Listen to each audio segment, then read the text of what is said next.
né? A interceptação telefônica, eu acho que nós já consensuamos aqui que a questão do processo tem os recursos e a Suprema Corte, enfim, né? O STF vai analisar. Vai analisar. Mas eu, doutora, assim, eu vou lhe dizer do que eu tenho medo.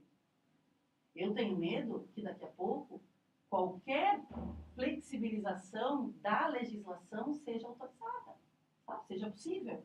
Daqui a pouco nós não teremos mais garantias individuais, garantias processuais, porque aí sim, o senhor usou bem a expressão antes, né? Os fins justificam os meios. Eu acho que os fins não podem justificar os meios. Nem os fins justificam os meios. Então, nem para o presidente para a presidente da República, nem para o ex-presidente, nem para o meu cliente. Né? Quer dizer, nem para o cidadão comum. A percepção do povo, Só me deixa, talvez para não ficar a coisa clara e aquilo, até para o ouvinte ter o conhecimento adequado da coisa, caso haja impeachment, o impeachment é da pessoa, o partido, não é questão do impeachment os do demais partido. partidos, os filiados do partido em si. Mas não é crime de responsabilidade política. Eu estava pensando, no momento em que um partido, por exemplo, se disponibilizasse como um exército, porque a Dilma foi falar como Moraes, né? Tipo, tem toda a questão que, por exemplo, o fato que nessa última semana o exército comprou um equipamento de 200.000 armamentos mais leves de 1 quilo, e toda essa, do fato que a doutora Maria Teresa também falou, tem placas que estão querendo a volta da ditadura, tem todo esse risco dos militares. Eu vejo que enquanto está, como se pode dizer, todas as instituições, enquanto o clima é de beira do fim, estamos na beira do fim do que ainda não dá para entender, mas a percepção é que algo esteja para terminar e todo mundo está se arrumando, está se preparando para alguma coisa que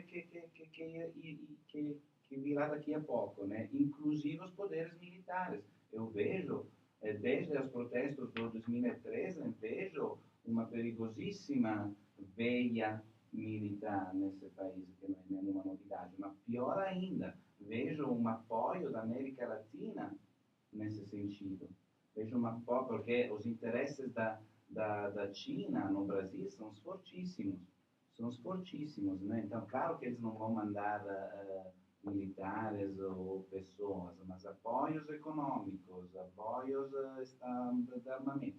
Então, o que eu queria dizer? No momento em que se configurasse um crime de responsabilidade nesse sentido, é o partido para defender, porque, vamos lembrar, tipo, parece que o PT esteja se arrocando, existe a palavra em português? Arrocando? Não, que esteja tipo na tábua no xadrez, né? Quando tu protege o rei, colocando... Encastelando. Que na verdade ele esteja se ramificando. Você fala, então, blindando. A possibilidade de um golpe da esquerda. Essa é a... Com o apoio do exército, seria isso? Também contra a esquerda. Eu vejo que estamos em uma fase de aceleração da destruição, porque não vejo propostas alternativas, não vejo novas lideranças, não vejo novos paradigmas proporcionando-se, não vejo apenas um clima de ruptura total, onde parece que cada cantinho, cada instituição, cada órgão, cada ideologia esteja fazendo o próprio caminho, esteja arrumando-se por própria conta, né? Eu vejo um perigosíssimo clima de aceleração, de destruição, de criação do vazio, do vácuo. Estou com grandíssimo pavor, com grandíssimo medo que dentro esse vácuo possa acontecer tudo. Também vejo que o PT não quer, como se pode dizer, sair de cena, como mecanismos democráticos. A percepção popular, essa questão do foro privilegiado, né, que talvez tenha que ser esclarecida de maneira melhor, porque não é bem assim, né? Não é que está escapando da um julgamento, está simplesmente mudando de sede. Mas então, nesse sentido, eu vejo também, nessas hipóteses que onde tudo pode acontecer, talvez um pouco complotista, mas já aconteceram na história. Então, porque eu vejo que também, enfim, nessa defesa total, poderia configurar-se, ser Dilma complotasse como a Bolívia ou como Morales,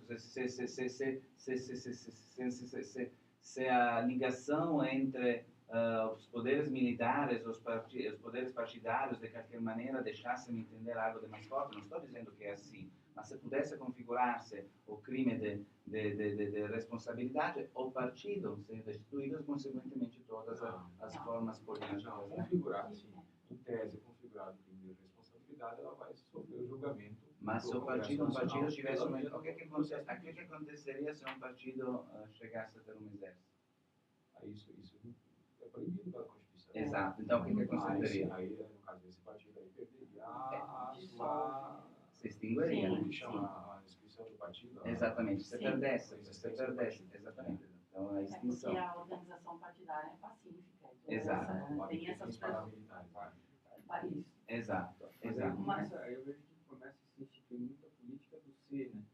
Se houver um golpe militar de esquerda, se houver um golpe militar de direita, se houver uma tomada militar, é muita cultura de se incutir mesmo na população através de boatos. Então, Mas por que você isso cria- acontece? Porque você não existe a proposta alternativa. Você cria o boato para que cada qual escolha o que é menos pior para si.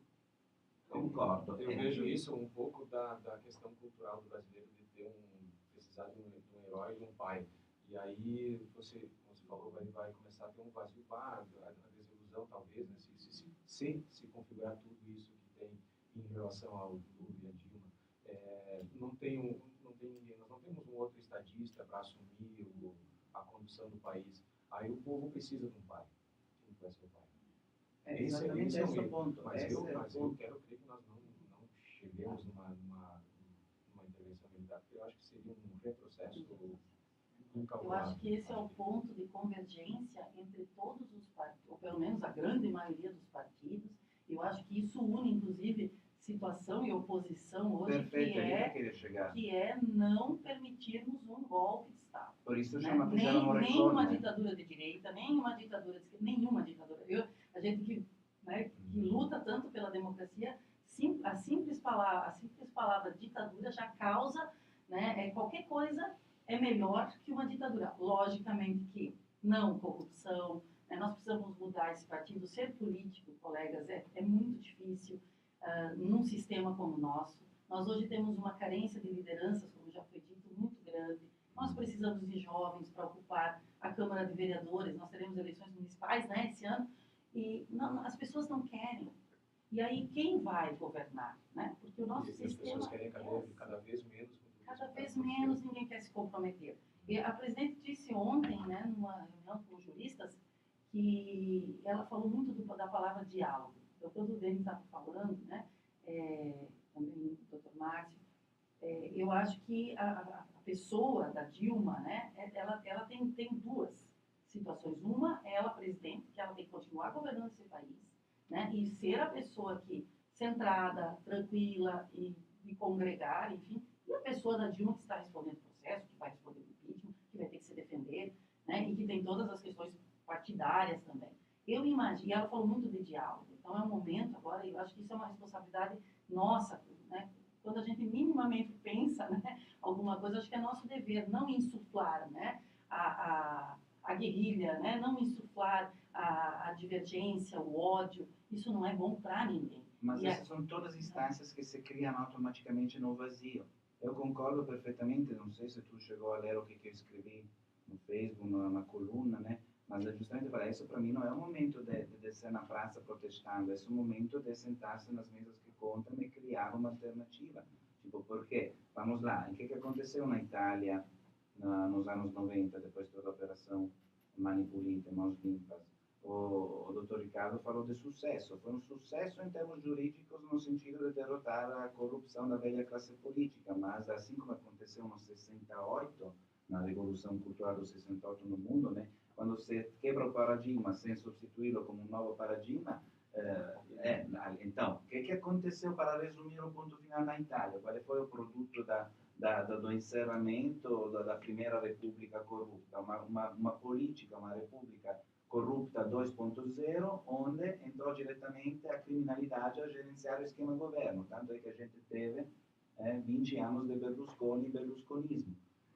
Justamente porque foi tão, como se pode dizer, foi tão grande o clamor a essa onda visceral popular que apoiava o juiz Di Pietro, com todos os mecanismos iguais que estão acontecendo no Brasil, né? Antes foram feitos alguns decretos, o decreto Consul, o decreto Biondi, todos os decretos para reduzir, para aumentar a imunidade parlamentar, para reduzir a punibilidade dos crimes ligados à administração pública, para deixar o regime aberto e não o regime fechado, por exemplo. Enfim, todas as mesmas coisas aconteceram depois, quando as investigações passaram de um nível de políticos a um nível de empresariado, a um nível de população ali, o apoio popular foi retirado, né? Porque também a corrupção começa lá, onde começa a sonegação de impostos, onde começa um monte é uma pirâmide bem grande, né? Quando então se passou da política ao empresariado, o apoio foi retirado, o juiz Di Pietro foi começado a ser acusado, exatamente como está sendo acusado hoje, indiretamente o juiz Sérgio Moro, de a mulher, a esposa de Fé Advogado, daquele político do PSDB, ou não lembro mais o partido, mas enfim, um outro pai, mas enfim, começar a tentar de tirar a credibilidade das investigações, até que o juiz Di Pietro saiu do judiciário, porque assim não dá mais para trabalhar, e entrou em política. E durante toda essa bagunça se passou do proporcional ao majoritário, então os pequenos partidos começaram de maneira totalmente entrópica e sem interesseira a criar coligações com os dois blocos maiores, né? Porque quando você fragmenta muito a política e adopta um sistema majoritário, tu pode ter, vamos lá, um bloco de poder, sei lá, o PT com 40% e do outro lado o PP, qualquer outro partido, o PSDB, com 40%, então essa é uma situação de impasse, onde o partido menor, que tem o 3%, 4%, 5%, tem o poder decisionar, tem um poder decisivo na deliberação na atuação da política. Então, só para dizer, eu estou muito, muito apavorado com tudo o que está acontecendo, não tanto porque não quero que mudem mais coisas, quanto porque não vejo uma proposta forte, não vejo substitutiva, né? É o que o Dr. Ricardo vislumbrou de maneira muito pontual, me apontando, né? Mas enfim, então toda essa questão do ser, da mentalidade hipotética, né? Mas isso é um risco, tipo, é um corolário, é uma consequência de uma falta de referências, né? No momento em que você não tem nada, é ali que tu tem tudo. Ele não dá mais pressão. Mas nesses contextos é que políticos foram fabricados, né? Aí não tinha um nome para a presidência da República, surgiu a Dilma, que era uma estranha política. Nós tivemos o Collor, que era um estranho político. Então, nomes surgem. Agora, aí vem aquela questão, né? Será que está preparado? Será que é? Será que... Aí nós entramos no ser. O que vocês enxergam amanhã, depois de amanhã, daqui para frente? Vocês estão dentro, com um grande entendimento de tudo o que está acontecendo, né? Se vocês tivessem que apostar a respeito do futuro do Brasil, o que vocês enxergam? O que é possível? Bom, a questão do processo de impeachment é um processo que fatalmente ele vai ter um julgamento com muito conteúdo político, né? Sim. O julgamento do processo de impeachment ele foge um pouco da técnica e ele parte muito para o passional e para o político. Então é difícil dizer, né, o que vai acontecer dentro desse processo de impeachment. A avaliação inicial é de que teria maioria pró-impeachment, né? Não sei se chega a dar o quórum suficiente, me parece que tem que ser o quórum qualificado de impeachment, né? 2/3 do Congresso Nacional. Então, é uma incógnita. Mas, de todo modo, o processo de impeachment, havendo ou não o impeachment, ele é extremamente desgastante para o país, né? Então, eu gostaria muito de que isso acontecesse da forma mais célere possível, que o país pudesse passar por isso e com Dilma ou sem Dilma, voltar logo aos eixos e tentar a retomada, né? O processo judicial, a investigação da Lava Jato, então ela, logicamente, ela vai continuar, né? O STF agora está pedindo informações sobre as investigações que foram feitas com relação ao Lula e parece-me que e alguns outros investigados também da Lava Jato, e aí o STF vai decidir se vai avocar, né, se vai chamar o processo, que seja julgado no STF, ou se vai continuar na Lava Jato.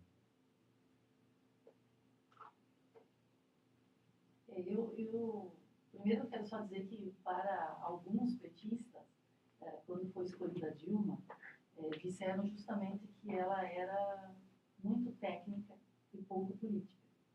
E eu ouço hoje, quando algumas pessoas fazem buscas, né, para políticos, as pessoas querem que essas pessoas sejam técnicas e não político. O político tradicional está meio em baixa, né? Então, o que é ser político? Eu lembrei, o meu mestrado foi em instituições jurídico-políticas, né? É o grande segredo, né? É manter o pé firme no aspecto jurídico, naquilo que está. Eu sou garantista, como teórica jurídica, eu sou garantista. Então, manter isto, mas sem tolher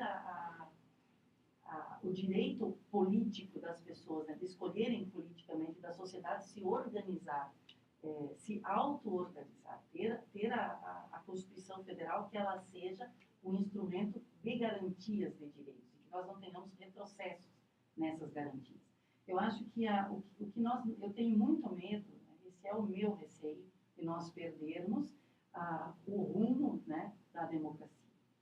Eu também tenho receio, não porque está acontecendo, está sendo orquestrado, é que a história do golpe militar, mas é porque a nossa democracia ela é muito frágil. E o nosso país, ele sempre teve a mão forte, né? As pessoas acham que tem que ter uma força ali imperativa, que é própria da lei, mas que tem alguém ali, o salvador da pátria, né? E lembrando que em 92, no impeachment do Collor, eu estava na faculdade de Direito e nós acompanhávamos dia a dia as movimentações na cadeira de Direito Constitucional. Anos depois, né, hoje quando a gente olha para o impeachment do Collor, a gente percebe que foi sacado o presidente, né, mas a estrutura não havia mudado. Então, que isso tudo que acontecesse, esse é o meu desejo, como pessoa, como mãe, né, que isso sirva para melhorar a nossa política, né, para que realmente a nossa sociedade não aceite mais essas práticas de corrupção, né, em todos os espaços, não só na política, né, e que as pessoas, e que se descubra uma forma das pessoas participarem da vida comunitária, da vida da sociedade, da política mesmo, de uma forma mais afetuosa, mais amorosa e com mais responsabilidade. Eu acho que a política não é lugar para as pessoas enriquecerem, não é um caminho para se desrespeitar a lei, né? Não é uma forma fácil de arrumar um emprego para o filho, né? Não é uma forma fácil de colocar o seu filho num cargo público. A gente precisa lutar por uma sociedade, parece chavão, mas assim, mais justa, mais igualitária, mas que não se tenha esses subterfúgios aí, né, do poder. E eu só estou na política dele porque eu não estou sozinha aqui, né? Eu tenho os meus filhos. Então, daqui a 5 anos, o meu filho terá 17 anos. Ele já vai votar, né? Poderá votar se nós tivermos um sistema ainda democrático. E no dia a dia, tem tantas pessoas que precisam, que não tem quem fale por elas e quem lute por elas. Eu acho que a gente precisa disso. E usar as experiências, essa tua fala da Itália, eu acho que a gente precisa olhar esses exemplos, né? E ver também que o nosso potencial econômico e o mercado mundial não vai deixar, pelo menos eu acredito nisso, não vai deixar que o Brasil retroceda. tu está vislumbrando uma mentalidade socialista de construção de uma sociedade de baixo para cima, mas também estamos em uma moldura cultural muito paternalista, onde as coisas vêm de cima para baixo. Então, essa tua esperança utópica de uma possibilidade de reconstrução social através de uma responsabilidade e comprometimento do povo com o governo, que justamente de onde tu começaste, né, de onde tu é fortemente colocada em risco no momento em que de cima para baixo se criam todas as condições para perder confiança na mesma política, né? Tipo, o que hoje estamos espalhando do ponto de vista de uma construção de um artefato cultural é o descrédito da política. Nós hoje dentro, tanto é que tu falaste coerentemente de justiça, de golpe cultural, vamos falar nesse sentido. Então, mais uma vez, as tuas esperanças de política, vamos lá, de baixo para cima, estão entrando em conflito, estão colapsando contra a percepção de uma política de cima para baixo, que é completamente descreditada, né? Olha, vou ser cínico, mas hoje ter esperanças não leva a nada. Não. Hoje esperanças, simplesmente dizer vamos atirar tudo, e ter a esperança que se possa retomar um comprometimento, não é o momento das esperanças, né? Não é o momento das esperanças. Não, é o momento das propostas, não das esperanças. Não, mas a minha esperança não é uma esperança passiva. Mas então comecei a isso. Então, o que é que nós temos que fazer hoje? É defender aquilo que nos garante a sobrevivência dentro do nosso modelo, que é o sistema democrático. Nós precisamos garantir a permanência do nosso sistema democrático. Nós precisamos defender as nossas instituições. Nós precisamos defender a nossa Constituição. Mas o judiciário também é uma instituição. Mas eu não estou contra o judiciário. Eu não disse isso em momento algum, que eu estou contra o judiciário. O que nós precisamos é continuar com o compromisso de melhorar, não a condição financeira do nosso povo. Nós precisamos não permitir os achaques contra o Estado do Brasil, o Estado brasileiro. Nós precisamos garantir aquilo que hoje nós temos garantido. E eu vou dar um exemplo, que é os investimentos que estão colocados hoje, que este governo da Dilma, que estão querendo, né, tirá-la do poder, hoje tem lei regulando o investimento na educação, por exemplo, né? Isso aí precisa continuar. E se a presidente for tirada do poder, que até lá que seja apresentada uma alternativa. Foi dito agora. Não existe nenhuma alternativa. Né? Então, insuflar... Nem por isso, deixe-se do jeito que está. Né? Insuflar a população, veja, insuflar a população e plantar a desesperança dele não leva a nada, não ajuda ninguém. Então, existem momentos em que a gente se pergunta, o que eu estou fazendo aqui? É melhor eu ir para casa, cuidar das minhas coisas, e deu, né? E deu. Eu vejo que a única coisa que poderia dar esperanças seria uma recuar para as eleições antecipadas, né? Isso, e quem são os candidatos até agora? Não. Ninguém se colocou, né? Seguramente. Não, ninguém se colocou para fazer. Então, isso é uma proposta. Isso é uma proposta. Agora, o que nós temos... investimentos. E outra, ninguém pode ser obrigado a renunciar. Ontem a Suíça falou que por causa de todas essas contas dos políticos brasileiros na Suíça, o sistema bancário deles está profundamente perturbado, estão perdendo equilíbrios deles. Até agora não localizaram nenhuma da minha. Eu não tenho conta na Suíça, né? Não, mas que então a gente se pergunta onde vão esses investimentos também. Então, eu acho que obrigar alguém a renunciar é golpe. Obrigar alguém a renunciar é golpe. A renúncia é um ato coletivo. A renúncia, não. Estou dizendo... até um ponto, porque tem um mecanismo do recall. Agora está sendo ativado o mecanismo do recall. Faz parte do processo democrático, do Estado democrático, que a população se manifesta. Se a população se manifesta no sentido de uma renúncia, Eu acho que não é a saída. Eu acho que deveria, se for para se tirar um presidente da República, que seja pelo impeachment, por motivos reais. Tá, Mas não quer dizer que a população não tem a o direito de população pedir possa, para que ela... dentro do sistema legal instituído. Qual é o sistema legal Mas o instituído? pedido de renúncia, ele é permitido Não, desde que o pedido de renúncia sim, mas obrigar alguém a renunciar, não, porque ninguém é obrigado. Mas onde é que tu está vendo essa obrigação? Não, tu disseste. Não, Tu disseste. eu falei que se eu fosse a presidente... Bom, então eu entendi errado. Não, ninguém pode obrigar, Não, mas imagina. é isso que Mas eu foi estou isso que eu quis profundo. dizer. Não, estou profundo. Aliás, eu concordo inclusive com o Dr. Ricardo que esse mecanismo do recola não curto muito, né? Preferiria o impeachment, então. Mas é um direito da população. Mas é um direito. E é um direito da própria presidente em renunciar. Sim, é um direito.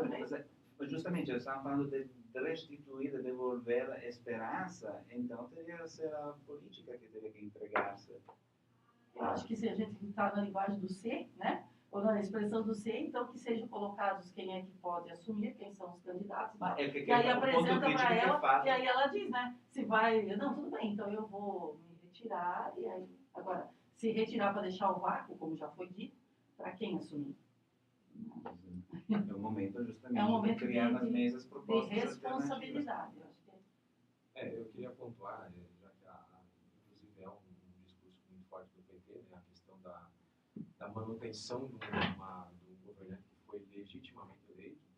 Eu queria pontuar também que a legitimação de um mandato político, ele se dá com base na transparência em relação àquilo que foi proposto no período pré-eleitoral. E nós tivemos uma eleição muito infernal, eu diria. A nossa eleição presidencial foi uma eleição muito disputada e aí que entra a questão das pedaladas fiscais na minha concepção. Porque um dos grandes fiadores da reeleição da Dilma foram os programas sociais. E hoje nós estamos vendo que esses programas sociais, eles foram, inclusive houve um aumento significativo dos beneficiários do ano de 2013 para o ano de 2014, e hoje nós estamos vendo que isso aí foi sustentado artificialmente, com recursos que o governo não dispunha. Então, o que eu quero dizer para que um governante esteja de fato legitimado, ele tem que estar apoiado numa eleição mais transparente. Nós não tivemos uma eleição transparente, nós não tivemos uma eleição,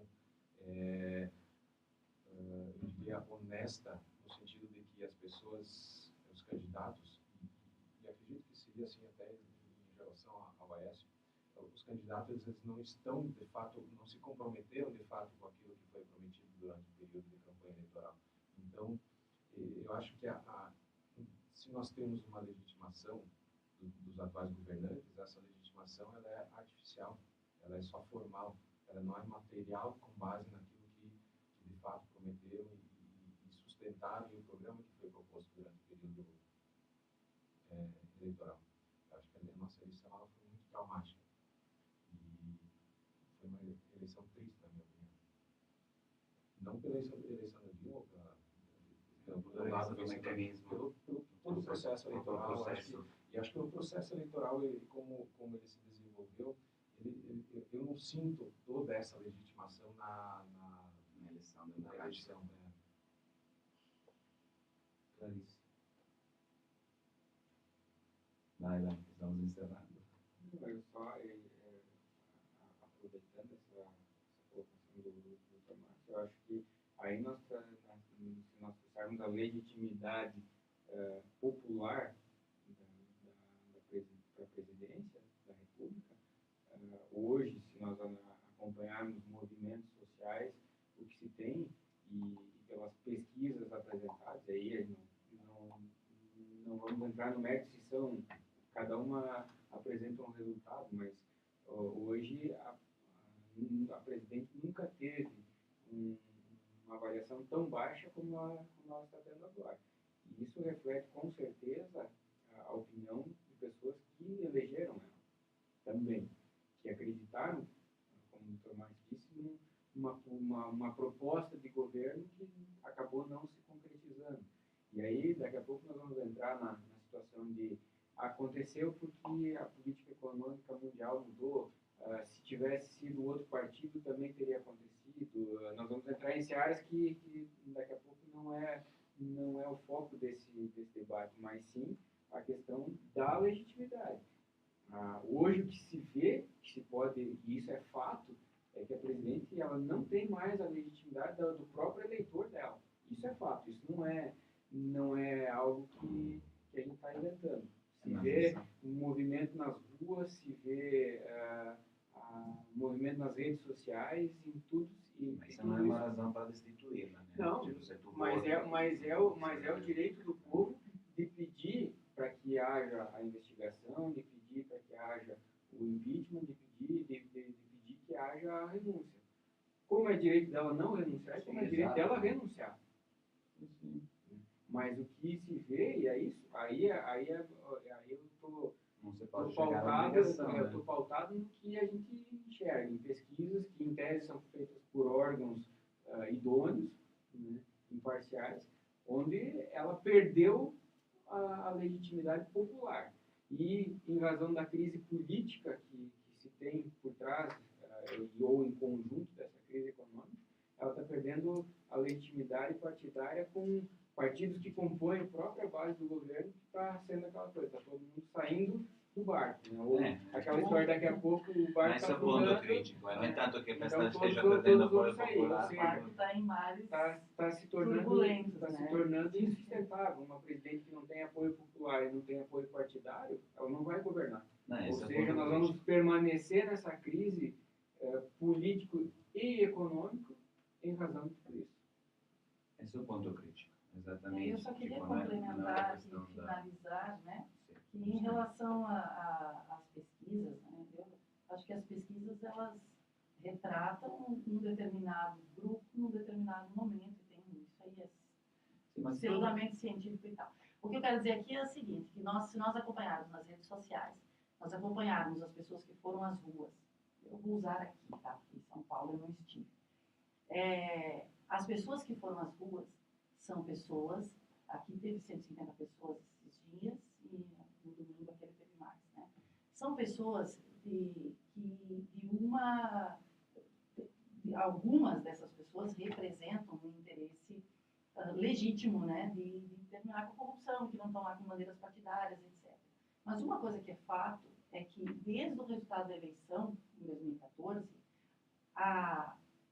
o grupo que não se elegeu começou um processo de resistência a essa. Não houve vamos dizer assim, uma condescendência como o resultado da eleição. Né? E também nós consideramos que, efetivamente, é o quarto mandato, né, do PT. E isso tem um desgaste natural. Sim. A alternância do poder é necessária, tudo isso. Né? Mas eu me parece que se o que nós não podemos é transformar o Brasil, né, e as nossas relações também, numa questão do bem e mal. Né? Isso aí, assim, esse governo é do mal, o outro é que vai ser do bem, porque daí volta aquela situação que eu falei no início, né? As pessoas têm que se comprometer também, né? Também o que nós vamos fazer, senão daqui a pouco vem qualquer um aí, vai ganhar ou vai ser nomeado, vai ser conduzido, e aí nós vamos dizer o quê, né? Nós pedimos a saída da pessoa que foi eleita, e aí depois, como coloca qualquer um lá, nós vamos ter que nos curvar aquele novo governante, né? Gente, temos que encerrar o programa, com certeza não era para proporcionar respostas, mas era para criar oportunidades de reflexão. Obviamente é um programa a rádio de entretenimento, não é um fórum técnico-político específico, então algumas coisas foram fundadas, outras menos, de qualquer maneira acabam sendo um espelho do que uma esponja, do que se absorve para cá e para lá, dos mídias, dos boatos, das leituras, das instituições, dos órgãos, é como dar, vale como um papo, né, de onde cada um puder pegar estímulos para documentar-se ainda mais, a dialogar ainda mais, a refletir ainda mais, que ao final é que esse programa que é proporcionado. Agradeço ao Dr. Márcio, a doutora Maria Teresa e ao Dr. Ricardo para a participação e ter eles incompetentemente proporcionado o ponto de vista deles. Obrigado para todos os que nos acompanharam. Arrivederci.